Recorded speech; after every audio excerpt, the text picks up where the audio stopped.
And one important recommendation that we made, for me personally, that's the most important recommendation, is that one important way to protect democracies in the digital age is to insulate the satisfaction of basic needs of people from market mechanisms.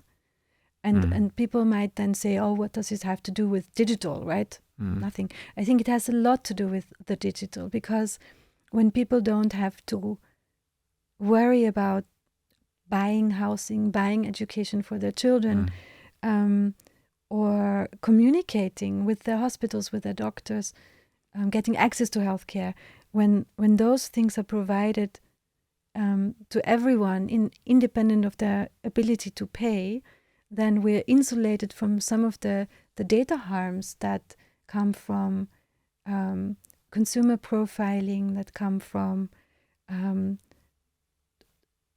ad tracking and other harms, or from the idea that people now should be paid for their data individually, the monetization of individual data. So we protect citizens from those harms by doing that. I had the privilege to welcome Professor Dr. Barbara Prainsack in the Ars Boni Laundry series today. Barbara is a professor of political sciences at the University of Vienna, and she is the chair of the European Group on Ethics in Science and New Technologies.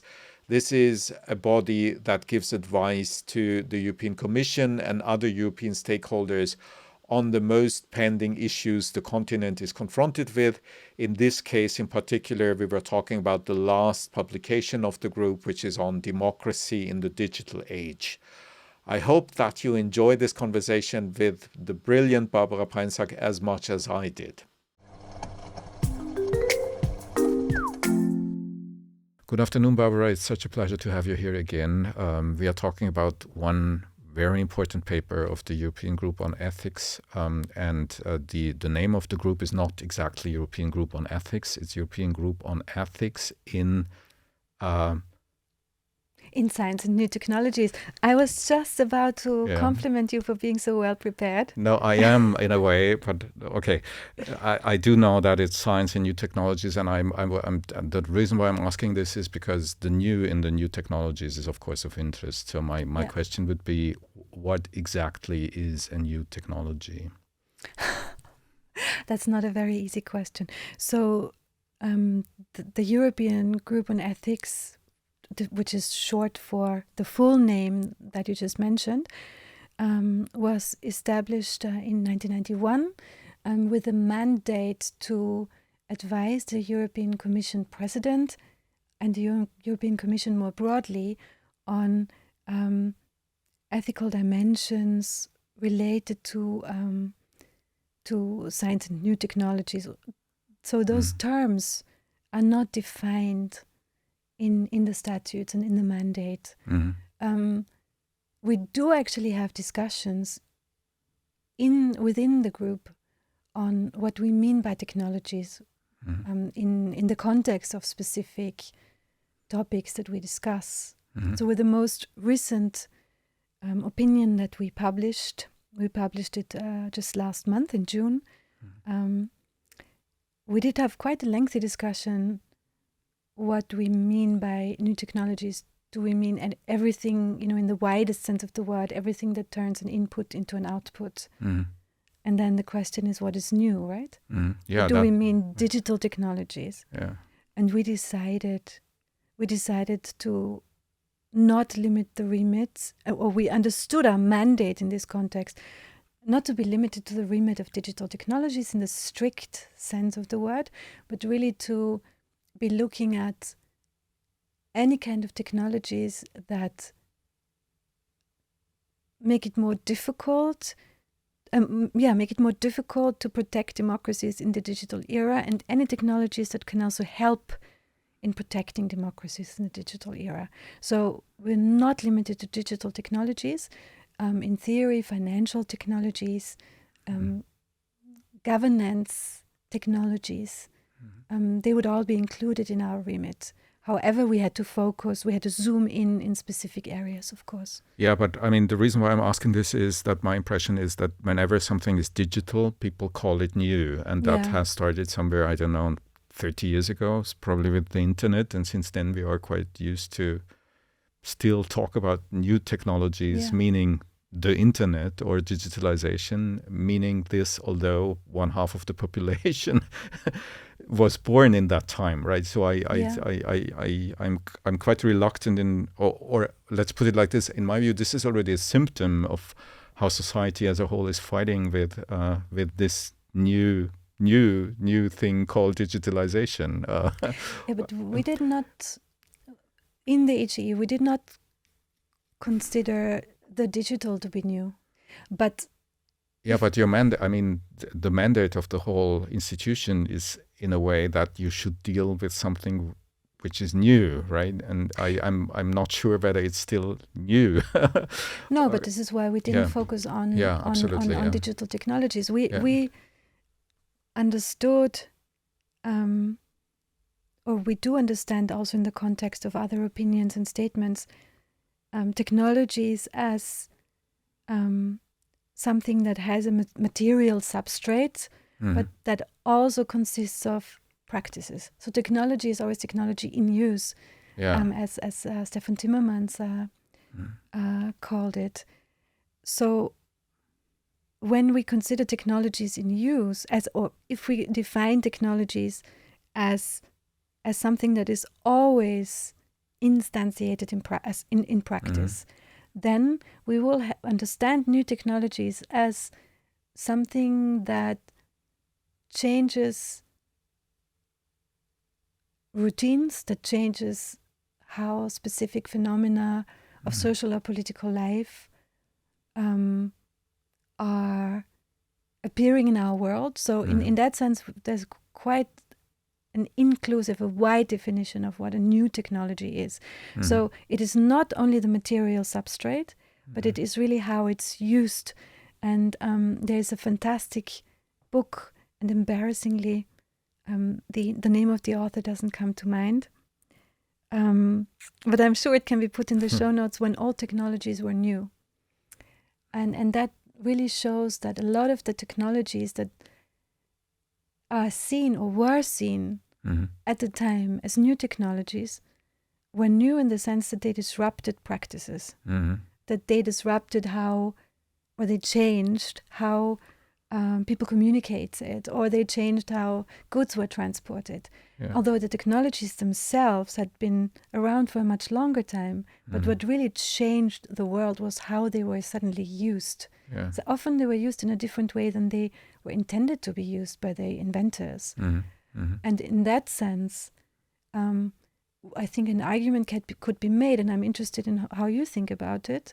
An argument could be made that certain types of what is called artificial intelligence are even new at the moment because they disrupt certain practices. So this is how we approach the idea of the new.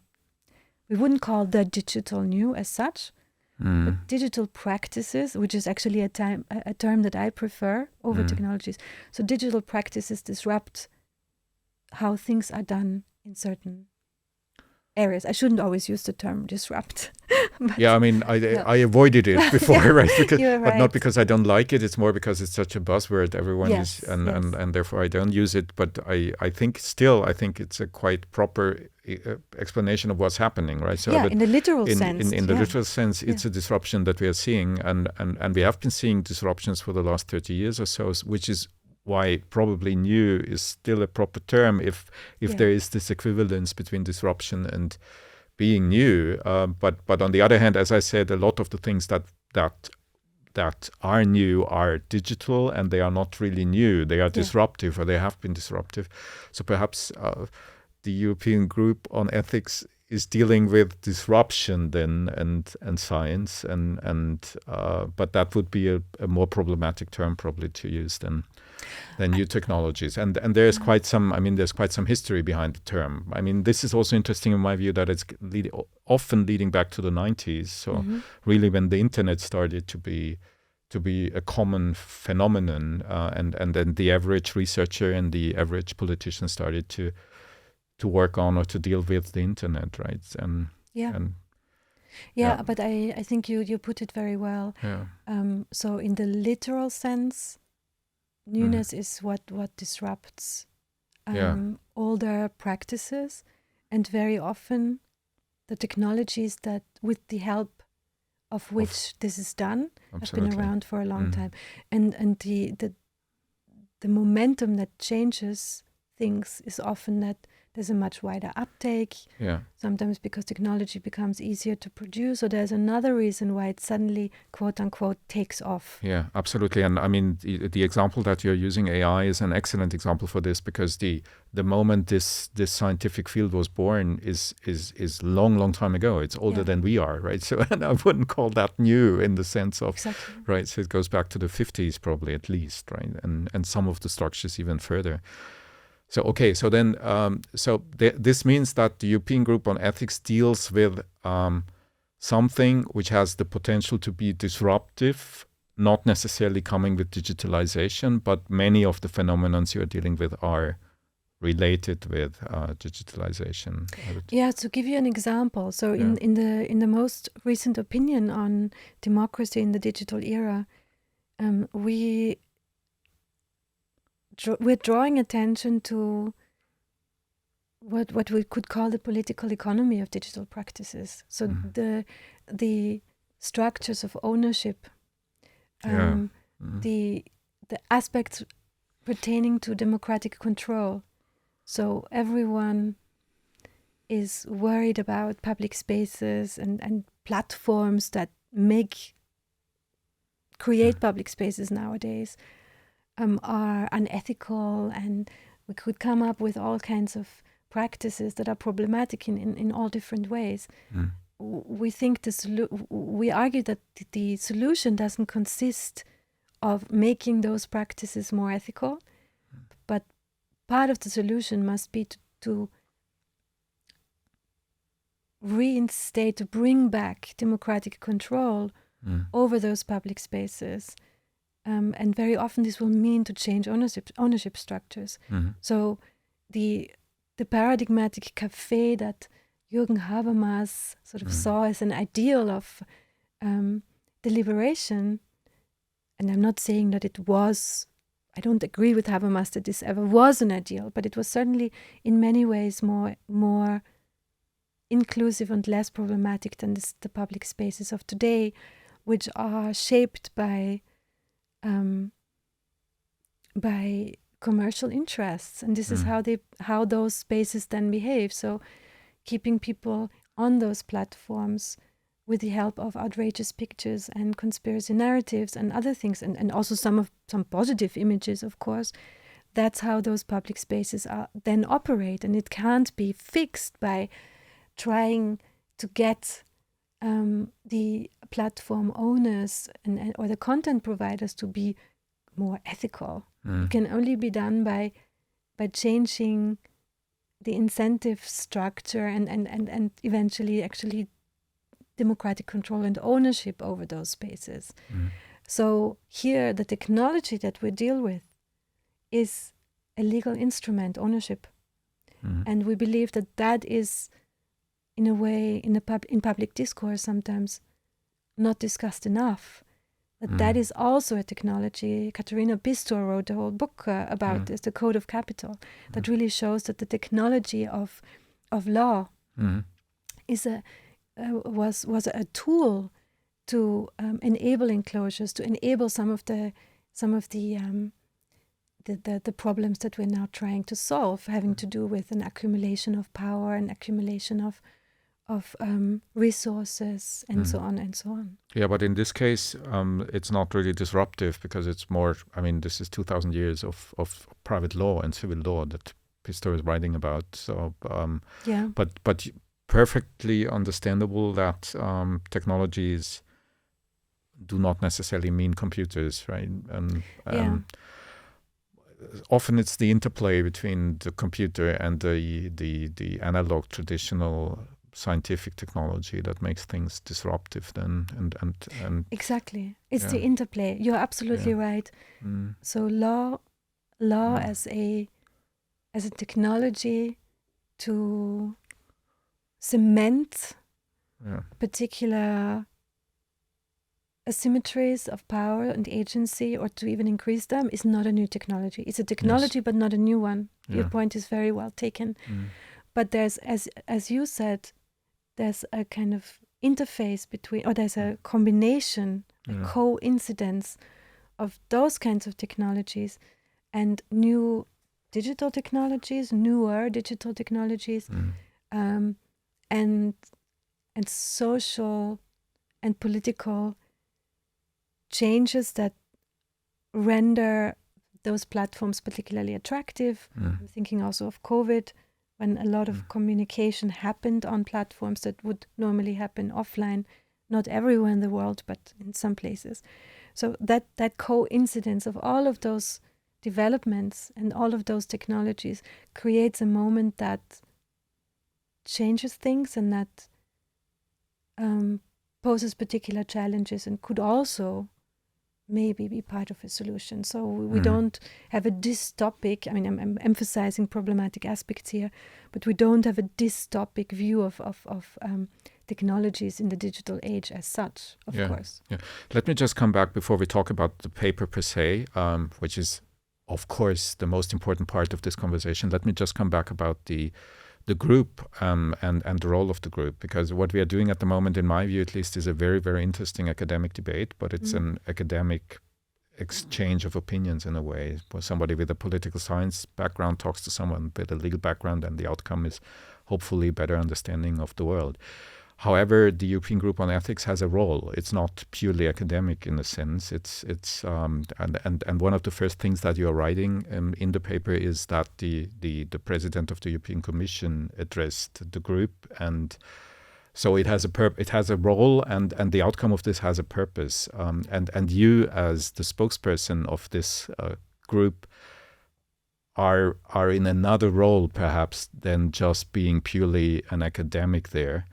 Yeah. And I would very much appreciate if you could tell us more about how you see the role of the whole group and the role of yourself being an academic in this interplay then between, stakeholders such as the Commission, other European institutions, academia, the different members of the group probably having different interests on their own. So how is this sorted out? So the members, the 15 members of the European Group on Ethics, which I have the privilege to chair, they are appointed by the Commission President, in this case Ursula von der Leyen, on the basis of their expertise. So we are not country representatives, or we're certainly not representatives of certain disciplines or organizations. So we are supposed to provide independent advice. And can one do this? I mean, if one is appointed in such a role by one of the key players? It depends on what understanding of independent you have. If independent is free from all imaginative, disciplinary and other constraints, no. But that there are a lot of structures and mechanisms in place to ensure that there is no influence, even from the Commission, on the expertise that we provide. For example, there is a scoping process preceding opinions where different parts of the European Commission get together and discuss what kind of expertise they would like to, what kind of opinions and advice they would like to get from the European Group on Ethics. And that process is managed by the Commission. So this process is not managed by us. So there's a scoping paper that comes our way. We have an opportunity to comment on the scoping paper and say, listen, we cannot answer this question in the next 4 months, and you want the opinion in the next 4 months. Or we could also say, we believe that this aspect would also be important to be included. But that whole mechanism is one where there's, I wouldn't say a clear wall between the Commission and the members of the EGE, but it's not a process where we are constantly hanging out with people in the DGs and they tell us more or less how we should frame the problem, and we have the opportunity, we have the possibility, of course, even when the question to us has been posed and the scoping process has been concluded, to deviate from that, to say that we understand the mandate in a different way. So we don't normally really deviate from this, because the scoping is a very well-functioning process, and it's a lengthy process, and so normally the questions that we get asked have been well considered, but we have on occasion thought that the way that a particular question is worded might not get to the bottom of what we consider the problem. So again, to make this more concrete, with regard to the opinion on democracy in the digital era, we thought that we didn't want to limit democracy to protecting free elections. Yeah, you were stating this very clearly, right? And you even introduced a new concept of thick democracy, right? Which in English doesn't sound so great. I recognize that, but so we decided to kind of expand or have a more expansive understanding of democracy than just the majority wins, right? You're clear on that. Yeah.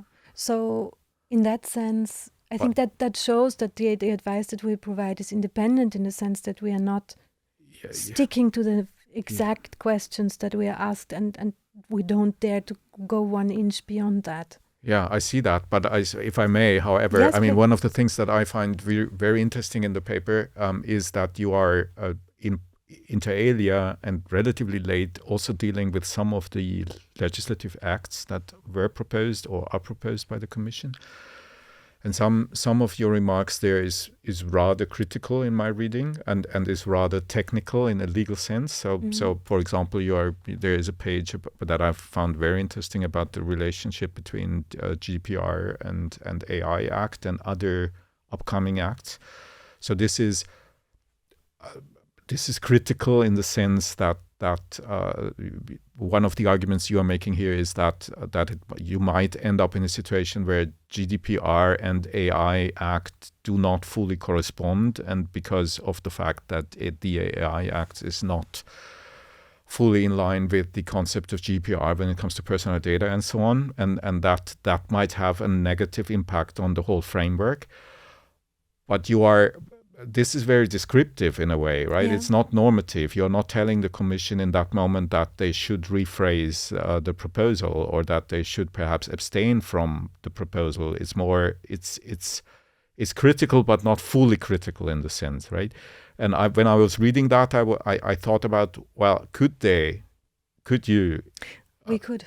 You could. We could, and we, of course, sometimes compromise when there is no,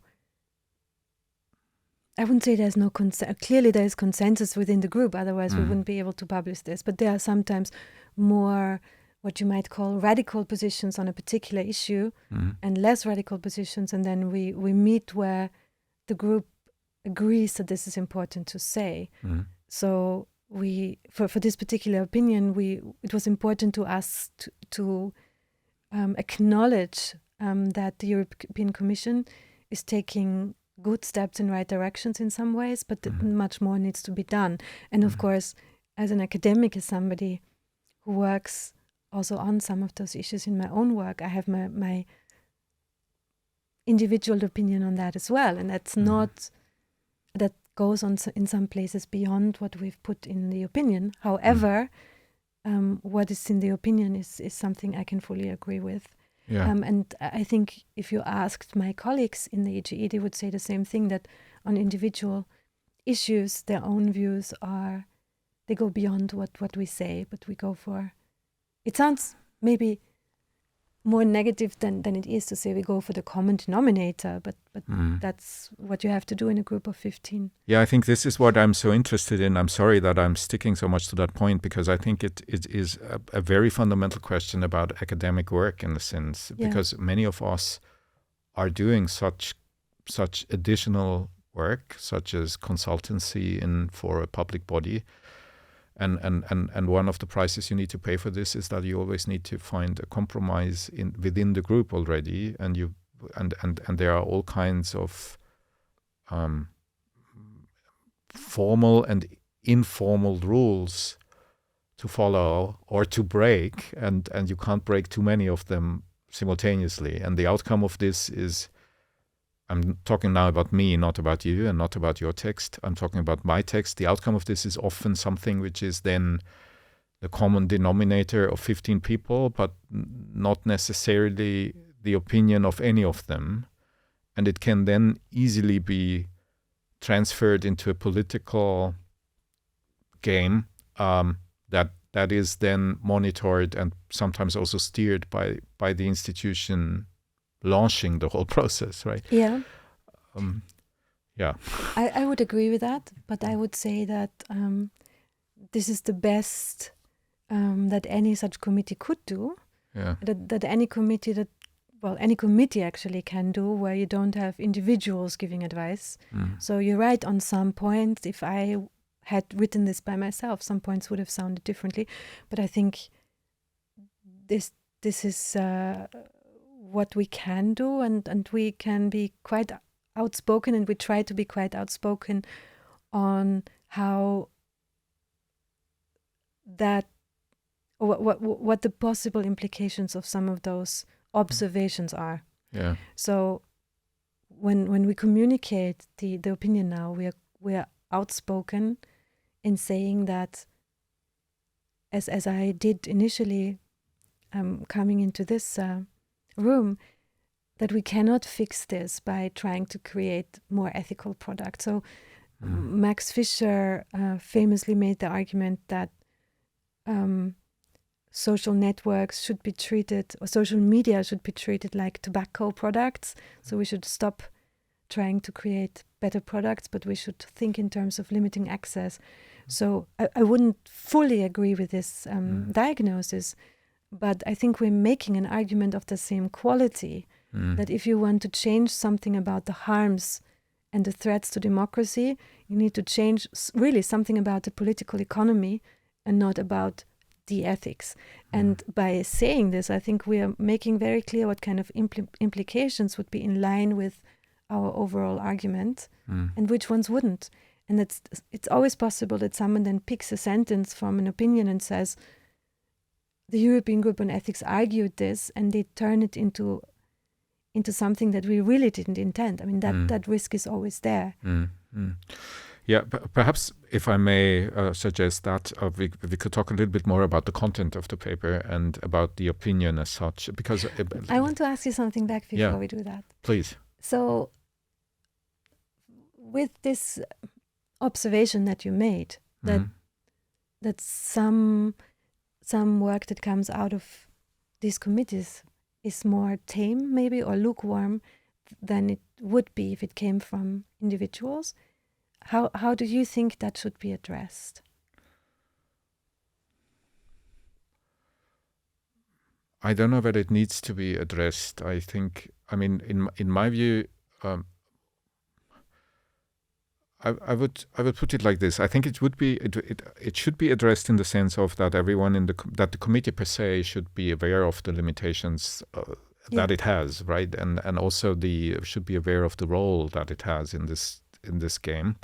And I would not buy the argument that anyone in this game is doing this for any of the players in the room are doing this for a better understanding about, or purely for a better understanding about what is the case, right? It's more also there's all kinds of roles and all kinds of interests in the room, and one should be very much aware of those.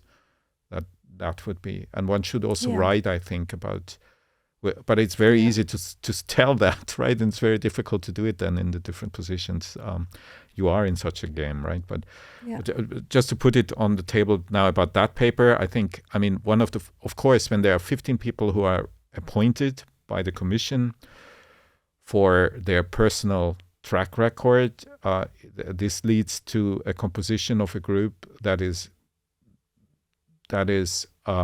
specific, right? And it also leads, therefore, to an underrepresentation of other views on the matter, I would say. Yeah. And it also leads to a paper which is then, because some groups might be underrepresented, which is not the only view one could have on the situation. Yeah. Yeah, that. Yeah. And the reason why I'm asking that is because I'm so much interested in this for my personal involvement in such groups, and I don't know yet how to solve this. And I think your position, I mean, is much more attractive than mine, because the EGE is someone people listen to, and reading your papers on, and I'm just trying to find out how. But it may. If you're right, and I hope you're right, that the EGE is someone who some people listen to, is an organization that some people listen to, then it only highlights the salience of the issues that you've pointed out, that are not specific to the EGE, of course, but they're particularly, in a way, acute. I think you put it very beautifully when you said, it's not the only view that one, as a critical and ethical thinker, could have. And of course, there are only some positions that are, and positionalities in terms of who people are, also what experiences they've had in terms of being privileged academics, all of us. And I don't think that the EGE then needs to cover every perspective there is. It doesn't need to be a citizens' council. It is an expert group, but there's always, I agree with you that it's always important to, first of all, broaden the range of voices that you hear. We try to do that. We have... You had a public hearing also, right? You're also referring to that, yeah. We have hearings and we do other exercises. Again, that doesn't help us to include all the perspectives, but we do try to do that. And I think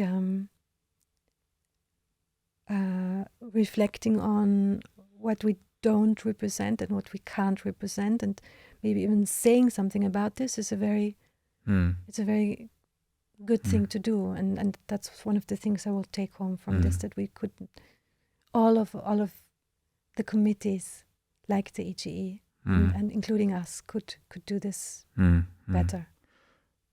But avoid the word better. I'm just sharing with you my own, as I said, my own troubles with this. But I would still really like to invite you, Barbara, to talk a little bit more about the paper, because not necessarily everyone has read it. That's a nice way of saying it. Give me, please, or forgive me the question, or perhaps perhaps we do it the other way. I tell you what I read out of it, and then you're telling me what I missed. So what I read out of it was, first, you are suggesting another concept of democracy, in the sense of that we should not only be interested in the majority needs to win, that democracy needs more of understanding what it is about. And second, that you are very concerned as a group on how democracy is at peril because of, I think this is even the first sentence you are using, that democracy is at peril. That you are very concerned about the disruption coming with digitalization or new media or social media or whatever you call it. So everything that comes with platforms, perhaps even the right term could be platform, in our European society, and that you describe the risks beautifully, and that you then suggest some solutions how to better deal with this, including in particular education, and the broader understanding of the phenomenon. This is not exactly how I would read the second part. So the first part, I read exactly, or I understand exactly as you summarized it. I'll get to that, the understanding of democracy, in a bit. I didn't understand us as saying that there are platforms that disrupt or threaten democracies. I think it's not the platforms doing that. I think it's and that's what we try to convey in the opinion. It's the retreat of democratic control over more and more spheres of life, and the increasing reliance also of public bodies on technological solutions that are privately owned. Yeah, okay, this is the more precise description of what I mean when I say platforms, right? Yeah, so but the agency is different. So in a way, the culprit, if you will, are not the platforms, right? And I think here we're different from other accounts that really see the platforms or social media as the culprits that came in and did the bad things. I think that policies, we think that policies and regulation in the broader sense is the culprit in that it let that happen. Yeah.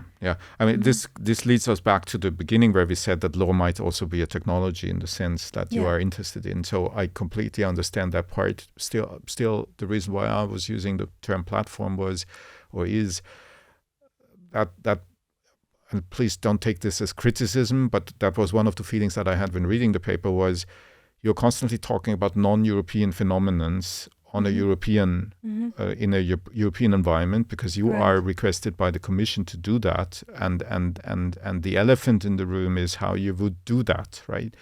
And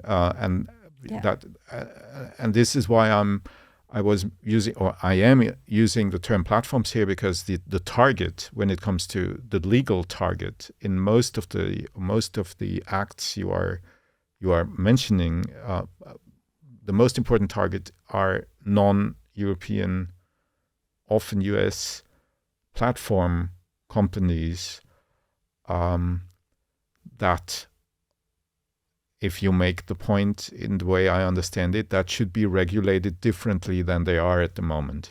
I think they shouldn't have those spaces that they occupy should not have been left to those platforms to start with. And one important recommendation that we made, for me personally, that's the most important recommendation, is that one important way to protect democracies in the digital age is to insulate the satisfaction of basic needs of people from market mechanisms.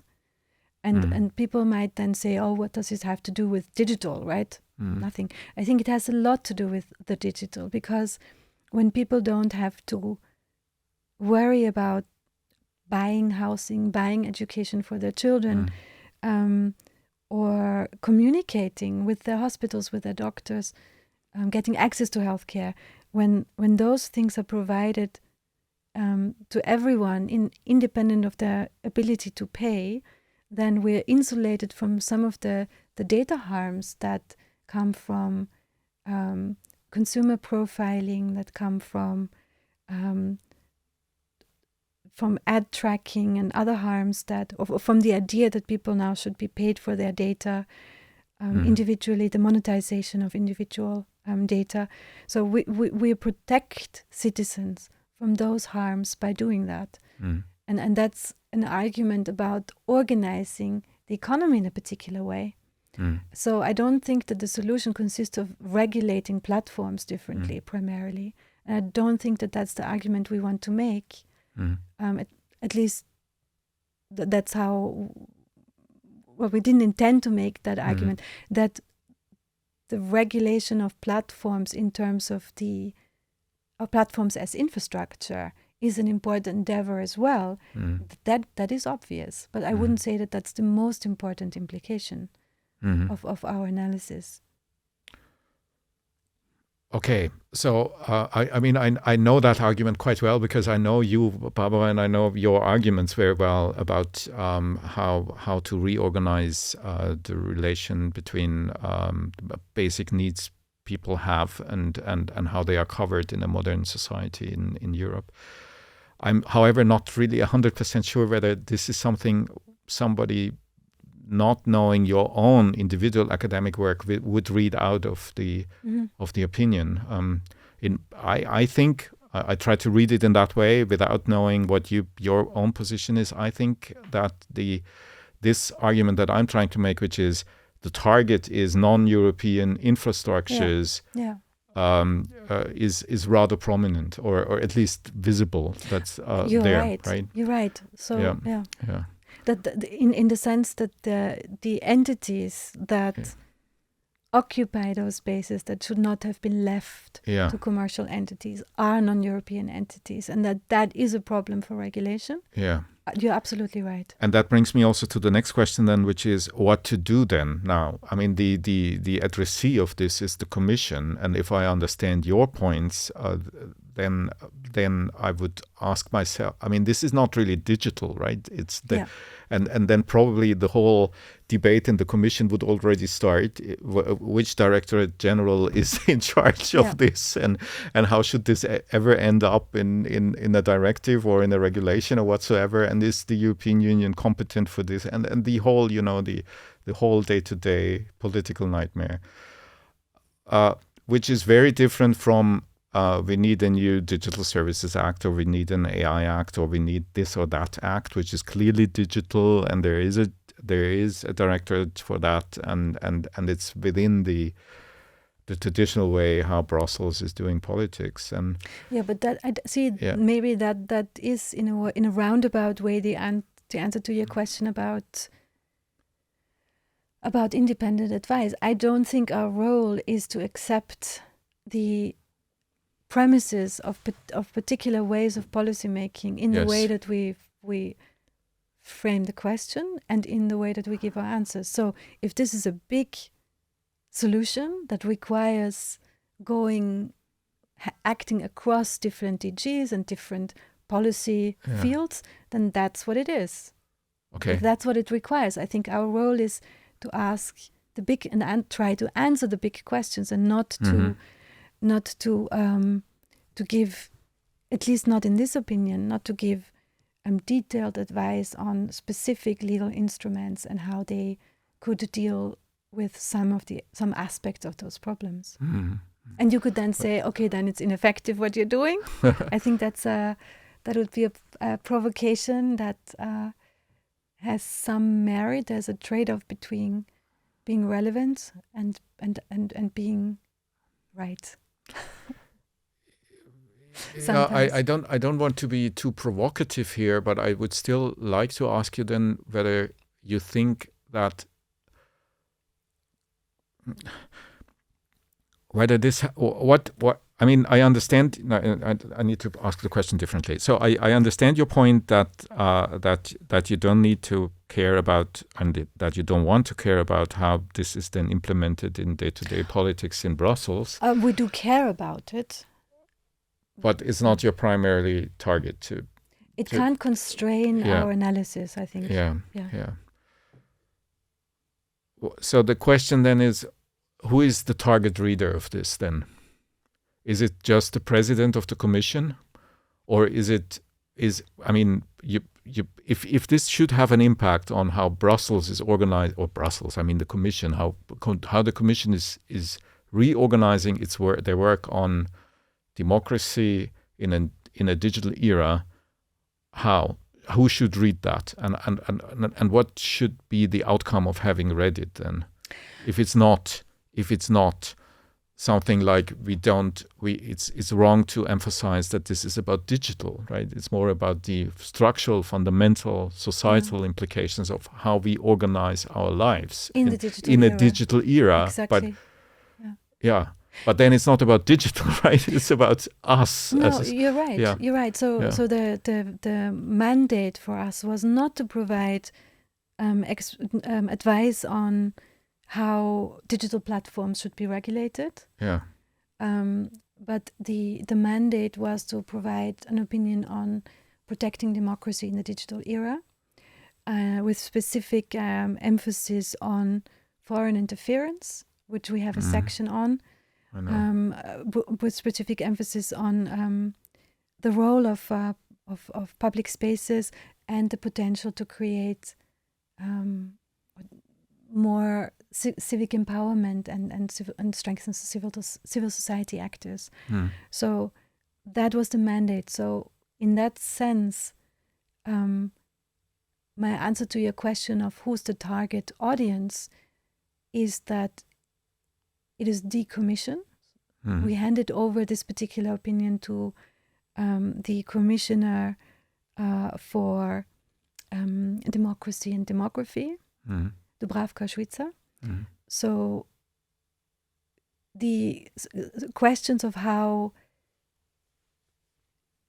in what sense democracies are to be understood, we haven't covered this yet in the digital era, and in what are the challenges in protecting certain interests and rights of people that are still the same as in the paper age, but the ways in which they are challenged and in the ways in which they should be protected have changed. I think that's a relevant question that we want to convey to all commissioners and actually all European institutions. So we hope that also members of the European Parliament and other institutions and wider groups read the opinion and give us feedback or find inspiration in it.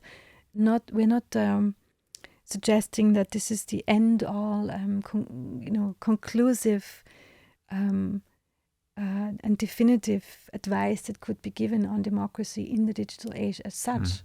And certainly we didn't set out, because we could not have, we didn't set out to really do a fine-grained analysis of all the legislative initiatives going on at the moment and comment on how each of those should be continued. So that this was not within the remit of this opinion. I mean, one of the interesting sentences or statements that you're making is that you are just one of quite some groups dealing with ethics in the digital era in democracies, and you are mentioning, I think, about 10 other organizations such as the WTO, OECD, and I don't know who else, quite some of them, and you're just one. I would, however, ask the question a little bit differently, because you now said, okay, we are in a big, or we are trying to draw the big picture, and there are other players who also try to draw the big picture, and we are not consulting on this or that legal act because this is too I don't know, technical or too bothersome or to I don't know want to use any word here, but the outcome of all this, however, is very technical, and it's just another proposal from the Commission at the very end in this or that way, right? And my view on my perspective on this is that if we have seen anything in the last years from von der Leyen's Commission, then it was an outstanding activity when it comes to different legal acts that were suggested in order to solve some of the problems that you rightly describe in your opinion. However, not asking the most fundamental question with which we started this conversation today, which is, in how far is another legal instrument the right instrument here? How should we really put this into law? And how should the Commission put this into law in an environment that is very, very technology driven, which is very much non-European driven, and where a group like yours is just one of many groups having an opinion on that? Well, what would your answer be? I mean, my answer would be that, of course, this question cannot be answered with one new legislative instrument. So I think it will require legislative instruments in various policy fields, some that are not directly related to what people consider the digital. Absolutely, So this is one of the key messages we want to convey. And the other message, before I let you answer the question that I asked you. The other thing is that it was quite important to us to point out that, I mean, quoting Runciman, democracies in the 21st century will not end in the way they did, or they don't end in the way that they did in the 20th. And one of the big risks today is that we keep trusting democracies when they no longer work. So we can't, or we're taking a very dangerous path as society if we think that protecting democracies means merely, of course that's important as well, but if it means merely ensuring that elections are free and technologies can't be tampered with, and there's better content management on platforms so people cannot be quote unquote manipulated. But we emphasize that democracies have to be understood also as consisting of the fundamental rights and values that democracies set out to protect and that underpin them, and that then it's impossible to conclude from this that there would be one legal instrument that would fix this. But what would your answer be? My answer, I couldn't give just one answer. I would need to give at least two. One of them would be, we need to have a clear understanding about the efficacy of law and of the traditional instruments the Commission is using when it comes to hard law, which is an empirical question and not so much a legal one. Yeah. And my second answer would probably be, we need a better answer to the question how academic research is to be separated, and academic analysis is to be separated from consultancy work and making suggestions. That would be my second answer, probably. And this is hard. I mean, in particular, the second question is very hard to tell, right? So you're saying academic analysis should be better separated in terms of more clearly? Or what would better be? Better would mean probably more not more clearly, but probably more or less depending on stakeholder or roles that we are playing outside the pure academic analysis, right? We are playing roles and committees and opinion leaders and advisors and so on. All of us are playing roles in this, and it's not always clear enough, in my view, to separate the one role, which is advising, from the other role, which is independent analysis. Yeah. Yeah, so you, if I understand you correctly, you would say that if people have more than one of those roles, they need to make clear in what capacity they speak. Yes. Yeah. Also in written documents and yes. also, yeah. I think you're very right there. Yeah, but Barbara, perhaps just to close this very nice conversation, at least for me, very nice conversation and very fruit-bringing conversation, I would like to ask you two questions. Actually, three questions. The first one would be a very banal one, which is, what is the impact of the paper so far? So is there any reaction that you see in Brussels or outside Brussels that is worth to be reported?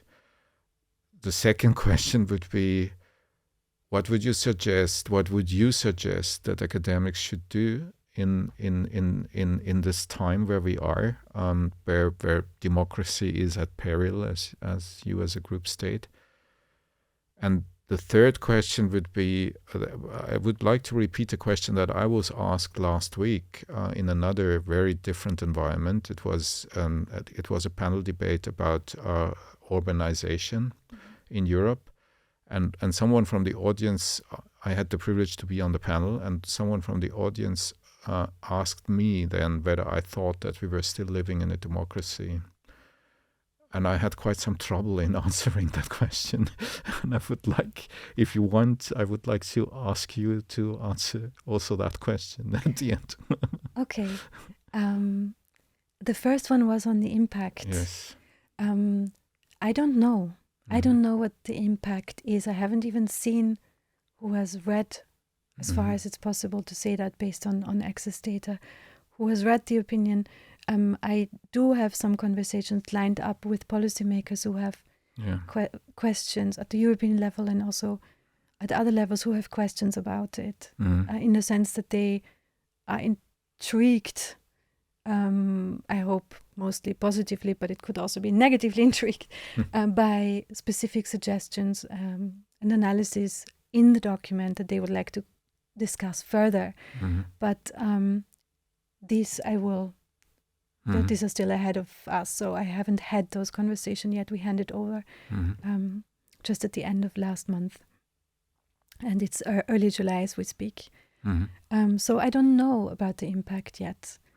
I do feel, to be very honest, that some of the EGE's most interesting opinions haven't had very tangible impact yet.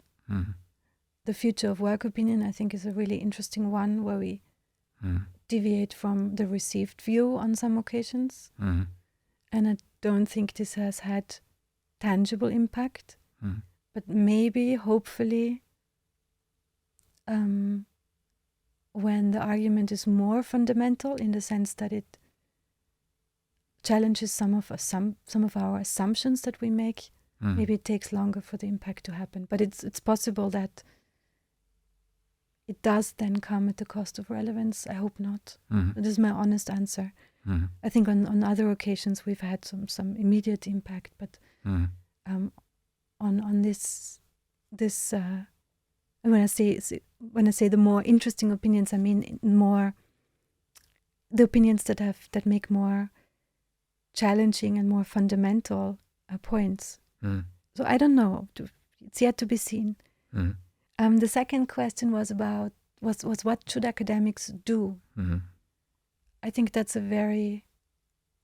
so I cannot answer this as the chair of the EGE. I'm now following your very good advice to be explicit about the capacity in which I speak. So I'm now speaking as a citizen that's also an academic.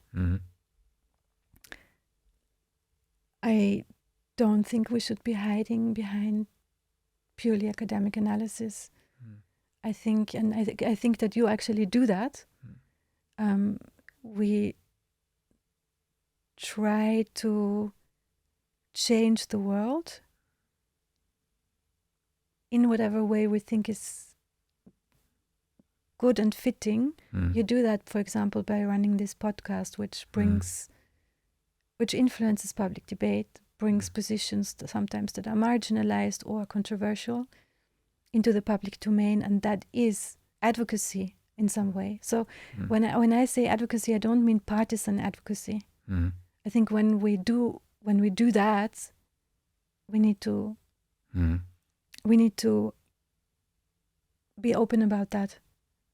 So but I can say that based on years of empirical analysis on a particular topic, there are some policy options that seem, with respect to some goals that I need to explicate, that are better than others, because they are less destructive of the environment, or they're less likely to increase social and economic inequalities. So that kind of normative argument, I think we need to say, and it doesn't need to make whenever it's based on our research. So we need to then also say this is a conclusion that can be drawn on the basis of the empirical work that we've done. So we need to label what we're doing. But I think everyone who can afford to advocate for, in the most basic sense, societies that don't destroy the planet and destroy other human beings and non-human entities, I think we need to be advocates for that. And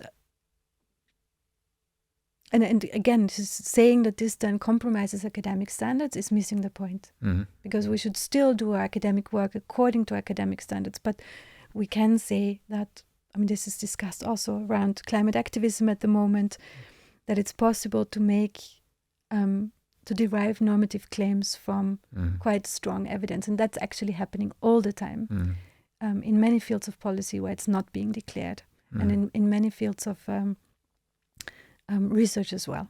Absolutely. So the last point, do we still live in a democracy? I think in Austria we do still live in a democracy. I've thought about this carefully, which is why I can give a relatively quick answer now. Do I think that we see signs of deteriorating quality of democracy? Yes.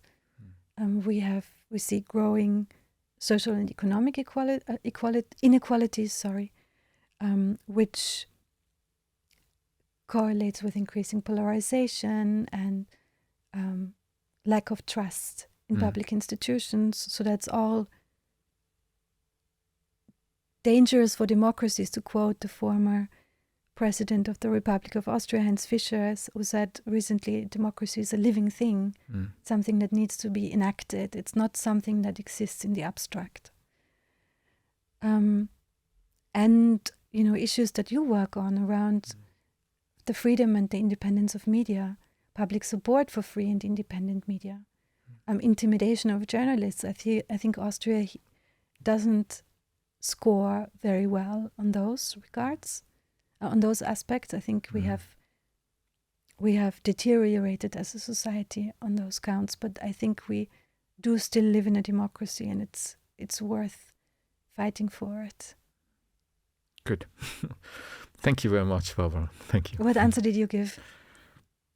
I said, I don't know. And I also, and after having answered by I don't know, I said the question is simplistic, but I still don't know, honestly. And one of the reasons why I don't know is that I read papers such as the paper of your group, right? And all the arguments that you're making that I'm coming back to what we said at the beginning, the new technologies or the interplay between the new technologies and the normative environment they are in have already changed the way people organize themselves and organize their interests in a way that is not longer traditionally, at least, to be seen as being democratic, right? Yeah. And therefore my answer is, my answer would be a very, very legalistic one, which is how would you define democracy? But if you define it in the way that people make their decisions after being properly and freely informed and believe in the process of how these decisions are made, I'm not sure. Yeah, of course, the question of how we define democracy precedes the answer. Or I say it again, the question of how we define democracy is one that needs to be asked first. We do that in the opinion, so that would be the answer that we give. But I think one thing that I would add also to our opinion and to the answer that I gave earlier is that we need more of what scholars call economic democracy. So Chambers, or also Wagner and Bartels, who argue that people have accepted that they can't really decide on or participate in decisions on everything that affects their lives when it comes to the economy. That the economy, and this goes back to Polanyi, of course, that the economy was established as a sphere that's sort of outside of society and observes its own rules. And there's a growing body of scholarship that thinks about how we can gain back democratic control over what is called the economy. And like the digital, right? Yes, actually, yes, you're right. So that would be an interesting perspective on democracy in the digital age, to think that through economic democracy.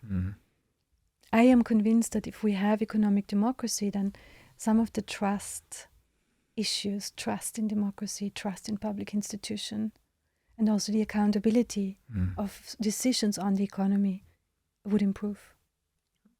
That's sure. That's for sure. Yeah. I agree. Thank you again, Barbara. Thank you. Thanks so much Thank you for very having much. me. Yeah, thank you.